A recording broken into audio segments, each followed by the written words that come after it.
થી 16 ની સંખ્યાઓ અહીંયા લખેલી છે। હવે આ ચોરસના ખાના છે તો આપણે આ સંખ્યાઓને એવી રીતે મૂકવાની છે કે જેનો આડો સરવાળો અને ઊભો સરવાળો બંને કેટલા આવે 34 આવે। પણ આ જે સંખ્યા છે એ રિપીટ થવી જોઈએ નહીં, એક જ વખત એક ખાનામાં એક જ વખત એ સંખ્યા આવી જોઈએ। તો હવે આપણે આ સંખ્યાને મૂકવી છે તો કેવી રીતે મૂકીશું એની એક રીત છે, તો એ રીત હું તમને શીખવાડું છું। શીખવી છે ને બધાને? જુઓ, સૌથી પહેલા તો આપણે અહીંયા આવો ક્રોસ કરી દેવાનો છે। હવે યાદ રાખવાનું કે જે ક્રોસ કરેલો છે એ ખાનામાં સંખ્યા આવશે નહીં, એના પછીના ખાનામાં સંખ્યા આવશે, પણ એ ગણતરીમાં તો એ બોક્સ લેવાનું। હવે જુઓ, આ કયો છે 1, 1 પછી આવે 2, 3, 4, 5, પછી 6, 7, 8, 9,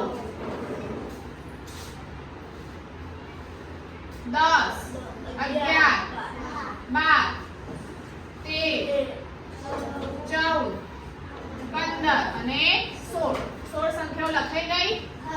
હવે આપણે આ જે ક્રોસ કર્યો ને એ ભૂસી નાખવાનું છે।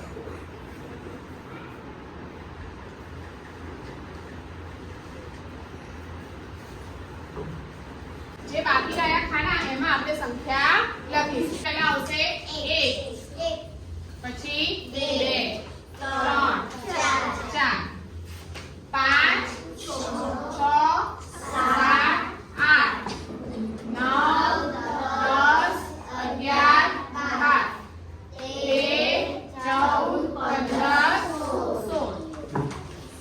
જુઓ, હવે આપણે બધી સંખ્યાઓ લખાઈ ગઈ છે, એક પણ સંખ્યા રિપીટ થઈ નથી। તમે હવે આડી લીટીનો સરવાળો કરશો તો 34 જ આવશે। તો આપણે સરવાળો કરીએ। 16 ને 2 18, 18 ને 3 21, 21 ને 2 34, 5 ને 11 16, 16 ને 10 26, 26 ને 8 34।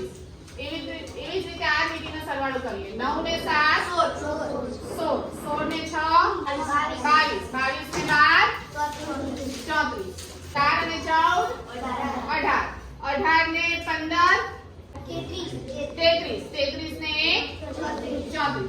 બરાબર? તો હવે આપણે ઊભી લીટીનો બી સરવાળો કરીશું તો પણ 34 જ આવશે।